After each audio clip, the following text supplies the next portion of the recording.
मुगल बादशाह औरंगजेब अच्छा शासक था या बुरा शासक था, ये इतिहास के विद्यार्थियों के लिए अक्सर चर्चा का विषय रहता है। लेकिन इस पर आजकल देश के सियासतदान बहस में उलझे हुए हैं। हर रेतना अपने अपने हिसाब से औरंगजेब के शासनकाल को डिफाइन करने में जुटा है।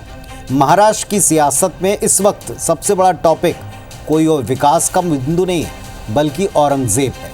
देखिए जरा। सब गलत हिस्ट्री दिखाई जा रही है।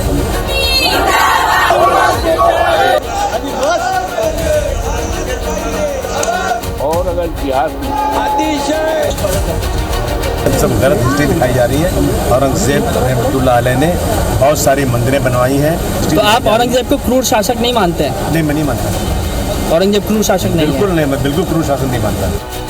सपा विधायक अबू आजमी को मुगल शासक औरंगजेब की तारीफ में पढ़े गए कसीदे अब महंगे पड़ने लगे। पूरे महाराष्ट्र में अबू आजमी के खिलाफ बीजेपी और शिंदे गुट की शिवसेना ने मोर्चा खोल दिया। बयान के विरोध में जगह जगह प्रदर्शन हुआ। तो महाराष्ट्र विधानसभा में भी डिप्टी सीएम एकनाथ शिंदे ने अबू आजमी को देशद्रोही बताया। उन्हें विधानसभा से निलंबित करने की मांग भी की।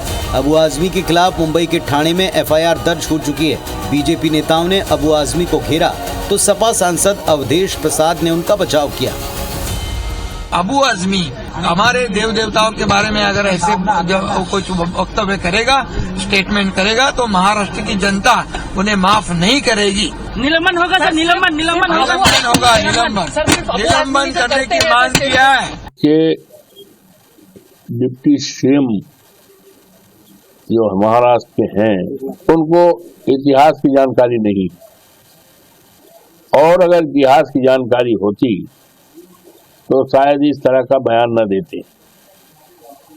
अबू हासिम का कोई ऐसा बयान नहीं रहा है जिसकी निंदा की जाए। अबू आजमी के बयान पर बवाल मचा तो आजमी को सफाई देने आगे आना पड़ा। आजमी ने कहा कि मैंने किसी महापुरुष का अपमान नहीं किया, मैं अपने बयान को वापस लेता हूँ।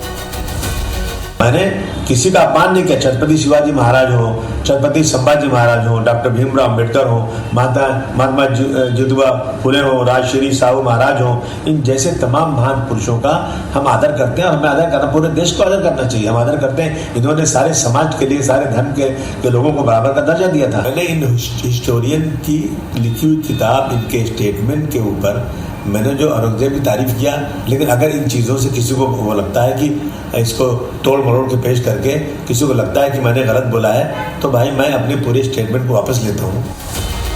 इतिहास पर नजर डालें तो औरंगजेब और छत्रपति शिवाजी के बीच कई युद्ध लड़े गए।